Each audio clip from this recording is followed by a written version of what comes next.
पिछले वीडियो में हम लोग ने स्वास्थ्य नीति 1983 और स्वास्थ्य नीति 2017 पर डिटेल पर चर्चा कर लिए थे, लेकिन स्वास्थ्य नीति 2002 को हम लोगों ने डिटेल से चर्चा नहीं किए थे। इस वीडियो में हम लोग स्वास्थ्य नीति 2002 को भी देखेंगे। साथ ही साथ आज का जो टॉपिक है, जैसे मैंने कहा था कि आज हम लोग स्वास्थ्य कार्यक्रम को देखेंगे और साथ ही साथ राज्य स्वास्थ्य सूचकांक 2019 को भी देखेंगे। तो चलिए बढ़ते हैं आज के टॉपिक और सबसे पहले हम लोग देख लेते हैं राष्ट्रीय स्वास्थ्य नीति 2002 और उनके क्या उद्देश्य थे। राष्ट्रीय स्वास्थ्य नीति का मुख्य उद्देश्य सार्वजनिक स्वास्थ्य के विकेंद्रीकरण की पहुंच बढ़ाकर देश के जनसाधारण के बीच बेहतर स्वास्थ्य के स्वीकार्य मानक प्राप्त करना था। इस उद्देश्य को प्राप्त करने के लिए कमी वाले क्षेत्रों में नई सुविधाएं जुटाना और वर्तमान संस्थाओं में उपलब्ध सुविधाओं के स्तर पर सुधार लाने हेतु एक योजना बनाई गई थी और इस नीति के अंतर्गत सभी को समान स्वास्थ्य सेवाएं उपलब्ध कराने पर बल दिया गया है और केंद्र सरकार के योगदान द्वारा कुल सार्वजनिक स्वास्थ्य निवेश में वृद्धि पर विशेष जोर दिया गया। इस कदम से सार्वजनिक स्वास्थ्य प्रशासन को राज्य स्तर पर प्रभावी सेवाएं प्राप्त करने की क्षमता में सुदृढ़ता आई और स्वास्थ्य सेवाएं उपलब्ध कराने के लिए निजी क्षेत्रों से और अधिक सहयोग लिया गया, विशेषकर उस आय वर्ग के लिए जो इन सेवाओं के लिए धन व्यय कर सकते थे। सार्वजनिक स्वास्थ्य निवेश की अभिवृद्धि में केंद्र सरकार की भूमिका भी रहेगी और स्वास्थ्य क्षेत्र व्यय में सकल घरेलू उत्पाद का 5.2% से बढ़ाकर 6% करने की योजना बनाई गई, जिसमें वर्ष 2010 तक सार्वजनिक स्वास्थ्य निवेश द्वारा घरेलू उत्पाद का 2% जो मौजूदा 0.9% योगदान रहेगा, ऐसा इसमें कहा गया था 2002 के अनुसार। केंद्र व राज्य सरकार का योगदान वर्ष 2010 तक कुल बजट का मौजूदा 15% और 5.5% से बढ़ाकर 25% और 8% रहने की आशा व्यक्त की गई थी। राष्ट्रीय स्वास्थ्य नीति में मौजूद जितने भी प्राथमिक स्वास्थ्य सेवाओं को बढ़ाने और मजबूत करने के लिए एक रूप न्याय संगत प्राथमिकता देने पर विशेष बल दिया गया और साथ ही साथ इसका प्रस्ताव प्राथमिक स्वास्थ्य क्षेत्र में कुल सार्वजनिक स्वास्थ्य निवेश का 55% बजट में वृद्धि के माध्यम से किया गया। केंद्र द्वारा वित्तीय योगदान के माध्यम से आवश्यक दवाओं के व्यवस्थापन की नई अवधारणा में भी शामिल की गई और राष्ट्रीय स्वास्थ्य कार्यक्रम को राज्य स्तर से विकेंद्रित सार्वजनिक स्वास्थ्य तंत्र और राज्य व जिले स्तर के स्वायत्त निकायों द्वारा क्रियान्वयन पर बल दिया गया।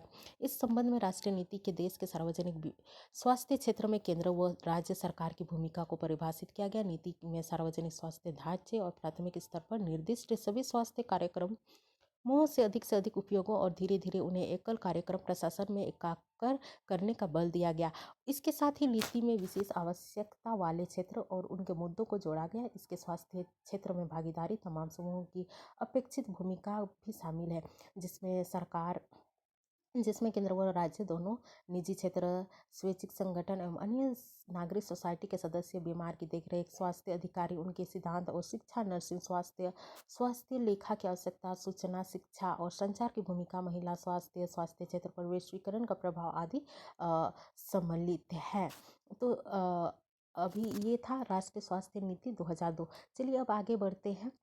जैसे कि मैंने कहा था, हम लोग इसमें चर्चा करेंगे राष्ट्रीय स्वास्थ्य कार्यक्रम और राज्य स्वास्थ्य सूचकांक के बारे में। अगर राज्य स्वास्थ्य सूचकांक के बारे में चर्चा करें तो उसमें क्या होगा कि राष्ट्रीय 2019 के बारे में बात करें तो नीति आयोग ने यह इंडेक्स विश्व बैंक और केंद्रीय स्वास्थ्य एवं परिवार कल्याण मंत्रालय के साथ मिलकर जारी किया है। इस रिपोर्ट में राज्य और केंद्र शासित प्रदेशों के साल भर के प्रदर्शन को मापा जाता है, यानी कि राज्य स्वास्थ्य सूचकांक 2009 का मैं बात कर रही हूँ।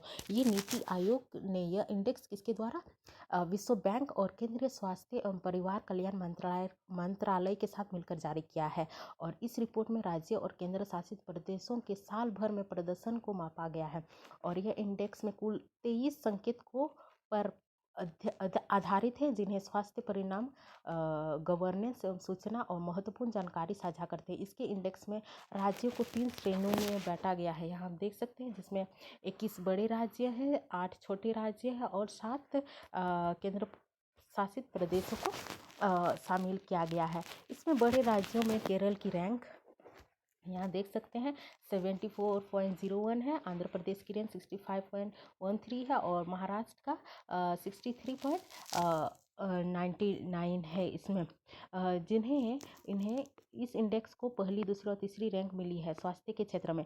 इसके अलावा बिहार जो है यहाँ देख सकते हैं 32.11, उड़ीसा 35.79, सॉरी 32.11, और बिहार का 32.11, उड़ीसा का 35.79, और मध्य प्रदेश का 38.39 और उत्तराखंड का 40.20। जैसे राज्यों की स्वास्थ्य सेवाएं बहुत ख़राब है, यानी कि इस इधर जो मैंने लिखा है ये बहुत ख़राब है, और इनका जो रैंकिंग है बहुत अच्छा है, 1 to 3 के अंतर्गत उन्हें रखा गया है।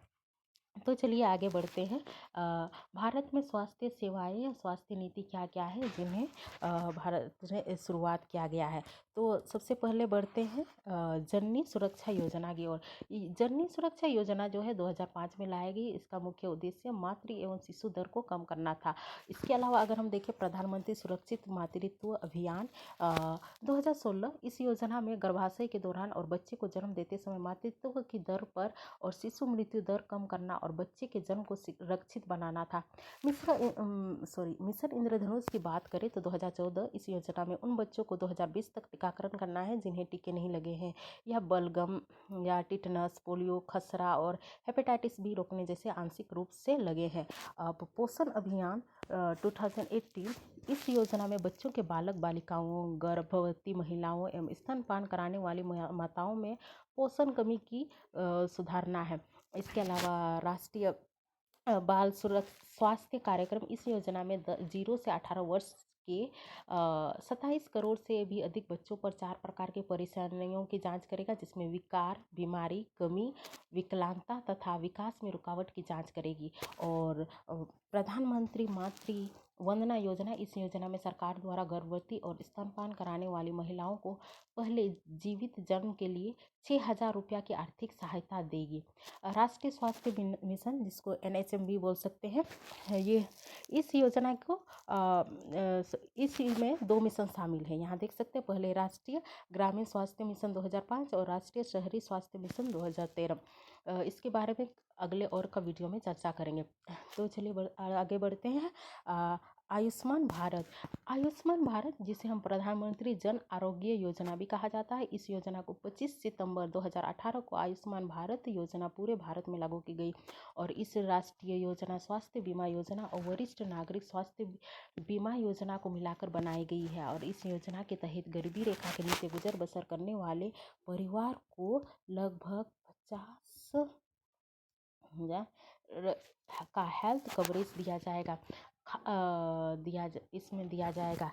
आई होप ये वीडियो आप लोग के लिए काफ़ी हेल्पफुल रहा होगा। अगर वीडियो पसंद आए तो लाइक, शेयर और सब्सक्राइब ज़रूर कीजिएगा, और अगर इसमें कोई सुधार करना हो तो कमेंट में ज़रूर बताइएगा। धन्यवाद।